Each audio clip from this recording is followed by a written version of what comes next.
Is Bitcoin the ultimate meme? Like, has Bitcoin risen to the Hall of Fame of memes and built $1 trillion asset off the back of kind of a mimetic desire?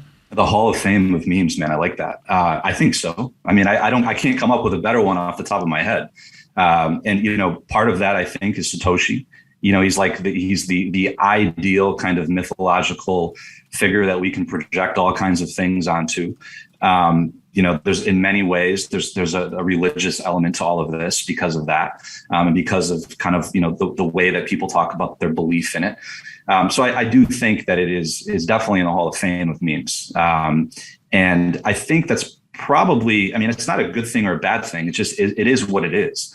But I think that when Bitcoin is, in my opinion, it's in its early life. Right? It's in $800 billion asset class. It could become a 10 or $15 trillion asset class.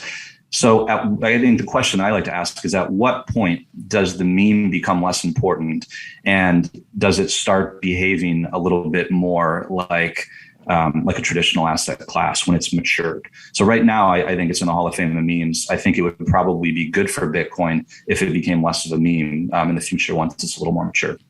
And when you think about these financial assets and memes, you mentioned religion. And I jokingly yesterday, as I was preparing for this, I tweeted actually, and I said, the decline of religion mirrors the rise of meme assets or meme stocks.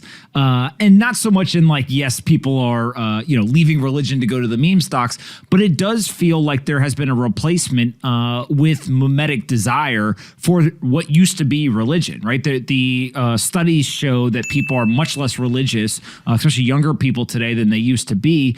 What's driving that, or how do you look at, maybe religion and mimetic desire and then like other things that might be replacing it today?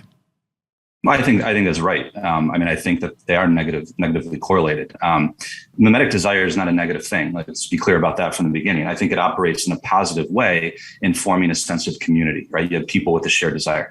I'm Catholic, okay, so I'm a pretty religious guy, and I can tell you that the mimetic desire works in forming the community in the church. It always has. I think about like my, the Italian immigrants that were coming over here, like that mimetic desire, that mimesis for that shared object of desire, and that for that community was a tremendously positive thing. I think that's happening a bit in this move to digital finance. You have these communities forming, you have DAOs, you have Discord channels, and it is in some sense filling a need for a sense of community with like-minded people that, quite frankly, the major religions, at least here in the United States, have not done a very good job at. That community aspect of them is lacking. I say that from firsthand experience.